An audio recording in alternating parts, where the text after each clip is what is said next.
Kumusta mga fur parents? Naghahanap ka ba ng mga quality na daily supply o needs ng mga fur babies nyo? Kami nang bahala sa inyo dahil nandito na ang Daddy's Pet para sa mga fur babies nyo. Ang pinaka-quality at pinaka-affordable pet supplies and services in town. We offer all kinds of pet supplies and all kinds of services like pet grooming, pet boarding, pet rehoming, and many more. And of course, andyan na rin ang pet gifts for your special someone. Hatid rin namin ang mga mababait na staff para sa mga fur babies nyo, kaya naman we ensure na safe at comfortable ang mga fur babies nyo. So what are you waiting for, mga ka-fur parents? Daddy's Pet. Affordable na presyo para sa mataas na standard na serbisyo. Visit us now! Welcome to Daddy's Pet Talk. Ikaw at ang iyong pet ang bida rito. Ma'am Alex, magandang araw po sa inyo. Pwede nyo bang ipakilala ang inyong pet sa ating mga ka-pet talk? Magandang araw po. Ako po si Fur Ma'am Alex. Bali, ito po ang aming fur baby na si Murphy. Si Murphy ay 2 years old na. Bali, siya ay isang Shih Tzu Poodle. Then, very nonchalant nonchalant fur baby siya. Pag makulit lang pag gusto niya, pero pag tatawagin mo siya, di na siya namamansin, tatarayan ka na lang niya. Ma'am Alex, bali crossbreeds pala si ano? Oo. Si Murphy. Shih Tzu Poodle. Tapos, male Shih Tzu Poodle po. Ma'am, paano po kayo pinagtagpo ni Murphy ng tadhana? Actually po, yung kwento niya po kasi, ang balak talaga namin po din is pug, female pug. Kasi nga po, ang thinking namin sa lalaki na dog is makalat umihi, tapos magmamarkings. Pero nung dumating kasi si Murphy is biglaan, galing siya dun sa friend ng mama ng partner ko. Tapos dun siya kinuha kasi siya daw yung mahinang kumain, hindi na raw siya dumidede sa mama. Ay, yung mother niya, hindi na nagpapadede. So, kinuha na namin siya. Nasa work ako that time, tapos sinurprise lang ako ng partner ko na binili niya na si Murphy. Kinuha niya na si Murphy. Tapos, nung pagdating ko from work, bumili kami kagad ng feeding bottle, tapos ng pet's milk, para mapadede siya. Yun ang gustong-gusto niya naman yun. Doon ako na-attach sa kanya. Yun, ma'am, talaga. Ma'am, ito pang isang tanong. Paano nyo nakuha yung pangalang Murphy po? Ang unang thinking kasi doon sa Murphy is parang dito, taga Murphy ko ba? Pero hindi kasi. Galing kasi siya doon sa Bilawid Pet sa ibang bansa ng tita ng partner ko. So, para lang din ma-remember na may Murphy pa din, binigay namin sa kanya yung name. Talagang mayroong pinagugutan talaga yung name ng Murphy po. Ma'am, syempre po, nung nakuha niyo si Murphy, meron po yung struggles eh. Anong pinagdaanan yung struggles po? Yung struggles namin with Murphy, madalas nun, nung baby siya, sinasanay kasi namin siya sa labas para yung maramdaman niya na hindi siya yung nakakulong nung baby siya. Kaso kada labas namin sa kanya, pagkapasok niya, nanghihina siya or parang nagkakasakit. So that time, may ilang buwan din, parang isang buwan din na hindi namin siya nilalabas.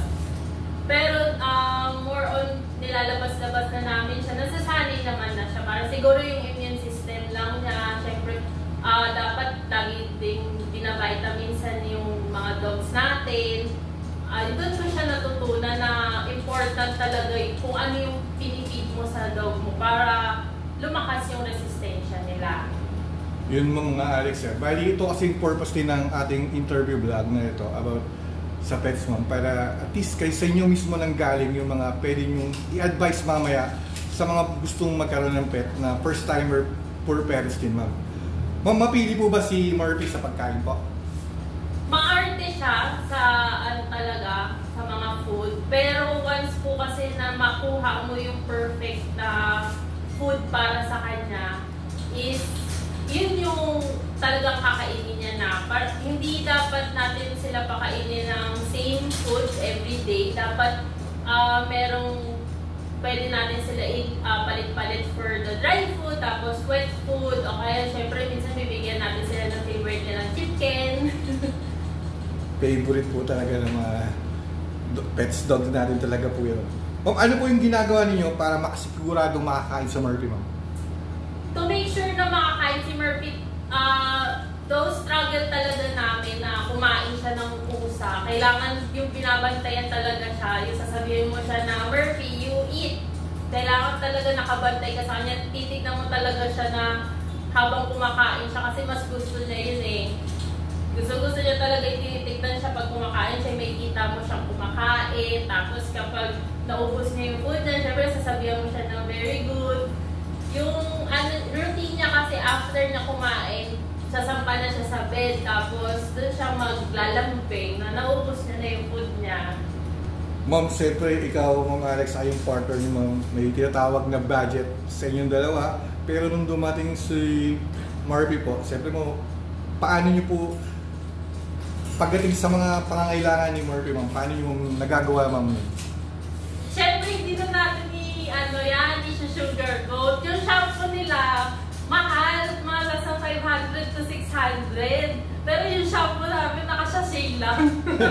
Pero, syempre, iti-treat din naman namin yung sarili namin minsan, once in a while. Pero mostly, mas kailangan talaga importantly din na kung ano yung food na gusto niya, dapat meron ka naka-reserve pa. Kasi once na hindi siya kumain, yun yung pwede mo ipakain sa kanya. Kasi alam mo, knowing na yun talaga is kakainin niya. Hindi niya papalagpasin na kainin niya. Then, treats, the monthly, bumibili po kami ng treats talaga para sa kanya. Kasi, tulad kami ng partner ko, ako wala ko ng hapon ng gabi, siya naman umaga pa lang hanggang hapon is wala. So, hindi kami nagkakasabay. So, siya kasi nalulungkot siya. So, lagi din siya nakaabang. Di naman to brag, pero mas inaantay na kasi ako na makauwi. Yun na lagi yung pinagsasabi ko sa mga na-interview ko. Kasi tayo, inaabangan niya talaga tayo na kung kailan tayo dadating. Alam niya ganun oras kay. Yung haba rin ng hintay ng mga pets natin para makita tayo muli, lalo na sa mga working poor parents, ma'am. Pero napaka-adolis sa kanila yun. Kumbaga talaga hindi mo pwedeng sabihin na grabe rin yung effort na ginagawa nila, yung hinihintay nila yung mga poor parents nila. Ma'am, siyempre kayo, Ma'am Alex, ay yung partner nyo. Anong favorite banding nyo ni Murphy? Favorite banding namin ni Murphy, yung pag-uwi tapos magkakasama kami. Naglalaro kami, actually kagabi lang din, ginawa namin. Nilalaro namin yung favorite toy niya, tapos pinagpapasapasahan namin. Kasi natutuwa din siya, so parang hindi naman namin siya madalas nalalabas. So, dapat meron talagang source of release of energy sila. So, parang hindi sila yung maghahanap ng mga angat-ngatin. Doon din namin siya kasi natutunan. Kaya, hindi talaga siya nagngangat-ngat ng things. Kahit mga chinelas, wala yan. Laruan lang talaga. Nakakasira lang talaga siya ng laruan. Yun talaga yung maganda rin sa mga pets natin. Pag nasimulan natin from puppy sila hanggang sa paglaki nila, yung binigay natin yung tamang pang-aalaga, talagang ikaw mismo yung nag-ayos sa kanila na huwag galawin to. Natuturuan po talaga eh. Yun talaga yung nakakabilib po talaga sa kanila. Ma'am Alex, kapag may lakad yung pamilya nyo, sinasama nyo ba si Murphy? Kunyari po, nasa beach, mall, or province, ganun po, out of town? Opo, madalas din, pag lumalabas kami, kahit sa mall lang, o kaya may time nun, pumunta kami sa parang park lang, doon talaga hinahayaan namin siya tumakbo. Kasi unlike other dogs, kasi pag pinakawalan mo sila without leash, kung saan talaga sila tumatakbo. Si Murphy, hindi siya ganun, hayaan mo lang siya, babalik siya. Tatawagin mo lang siya, hayaan mo lang siya maglaro. Pag napagod siya, alam niya kung paano siya babalik. Talagang pupuntahan ka niya, susundan ka niya kasi napapagod na siya. Or madalas titignan ka niya para magpakarga. Nasama na namin siya sa mga outings namin, kahit mga sa resort, mga ganun. Gusto niya naman sa takot lang siya sa tubig, pero kapag sinanay mo naman siya, gusto niya rin naman. Ma'am, sa pamilya niyo, may tinatawag kasi sa pets ma'am na alpha niya. Sa inyong partner ma'am, sino yung mas alpha niya na sinusunod niya or both na sinusunod niya rin parehas po? Ako yung mas sinusunod niya.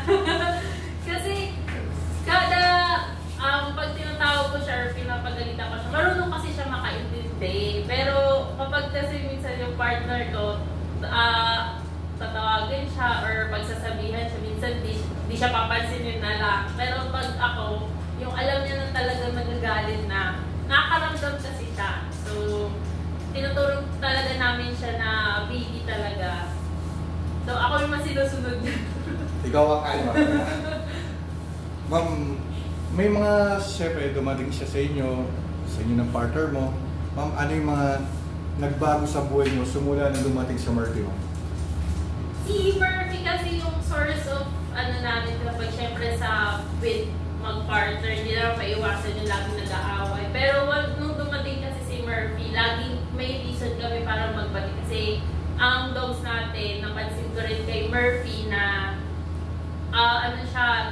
yung pets talaga natin, nararamdaman ko ano yung emotions na meron tayo. So, sasabayan talaga nila tayo. So, bigla siyang maglalambing, yung tatabi sa aming dalawa, yung parang magpapalambing siya para yung magbati na kayo. Anong gano'n? Yun nga, Ma'am Alex. Sa inyong partner, alam ko nasa likod ko. Ma'am, bali po, ang tingin ko kasi sa mga pets, kaya binilan ko talaga to. Kasi ang utak ng mga to, isang bata na 2 years old hanggang 9 years old. Alam po sila talagang mapaglaro, masyado silang iniisip nila kung ano ginagawa, nararamdaman nila kung ano yung mga pangyayari. Kumbaga, maano talaga sila sa pagmamahal, sa loyalty, nandyan sila talaga ma'am. Ma'am, syempre, may message po tayo sa mga pet natin na kay Murphy, kasi alam ko babalikan nyo tong interview na to, lalo na sa YouTube to ma'am, mapapanood nyo 5 to 10 years from now, 7 years na si Murphy yun, or 12 years. Bali ma'am, anong message na gusto nyo sabihin kay Murphy ma'am? Kay Murphy, baby, bali, sana tumagal ka sa amin. Hindi man sobrang tagal, pero enough na talagang ma-cherish namin yung kasama ka. No, huwag kang magsawa sa amin. Continue being mga sunurin. Tapos, ayan, okay lang na maging nonchalant ka, pero huwag all the time. Ma'am, may balak ba kayong bigyan pa ng kapartner si Murphy ma'am?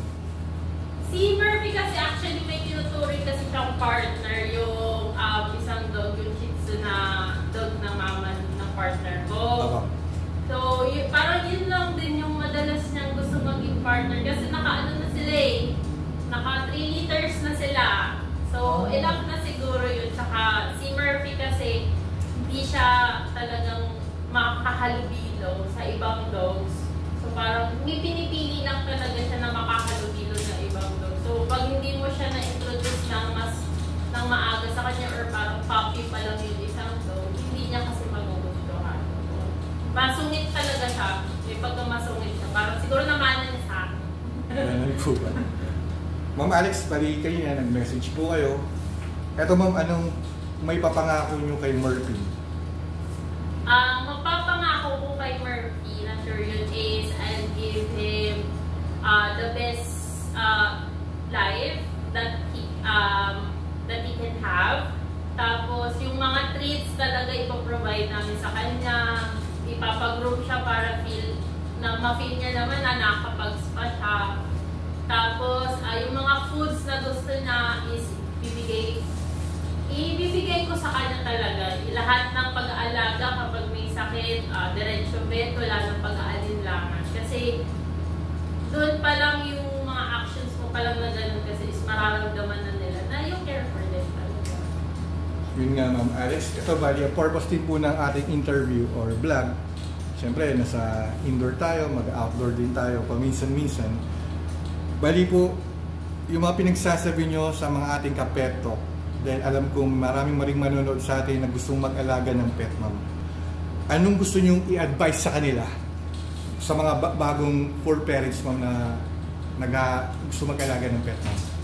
Ma-advise ko po is nandun tayo na syempre na budget doon na hanap natin is budget friendly, tapos yung hindi masyadong high maintenance na dogs. Pero basta nandun yung care natin for them, enough naman na yun eh. Tapos kailangan talaga is hindi natin sila hayaan na magkasakit. Yung food na dapat para sa kanila is dapat maibigay, lalo na yung mga vitamins din.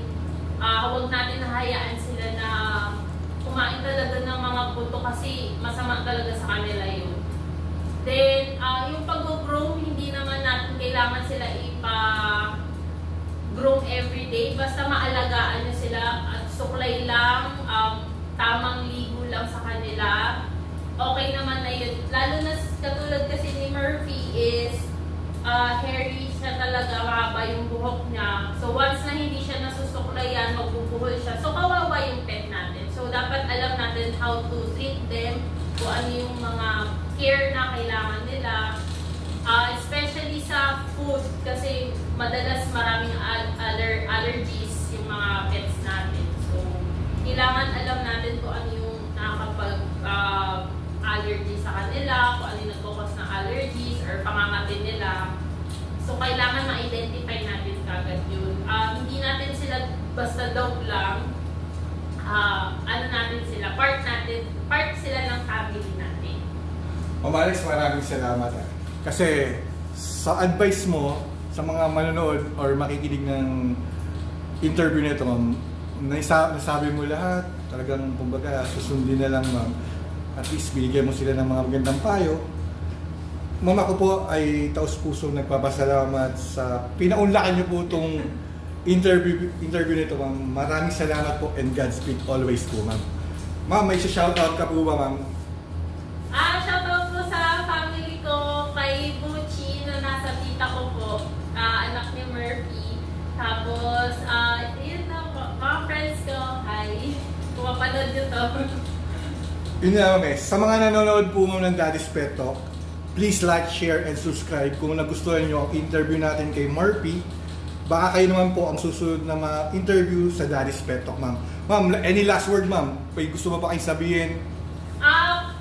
Yung gusto ko sabihin is, punta lang kayo dito sa Daddy's Pet. Dito po sa may 15 Avenue po ba po. Ma'am, dito kayo tinulungan dyan, ha? Yun, ma'am. Taas ang kamay ko po, ma'am, sa inyo. Sa pagmamahal nyo ng inyong partner kay Murphy, ma'am. Ikaw at ang partner mo at si Murphy, ang bida rito. Maraming salamat po, Ma'am Alex. Thank you po. Thank you po, Daddy's Pet.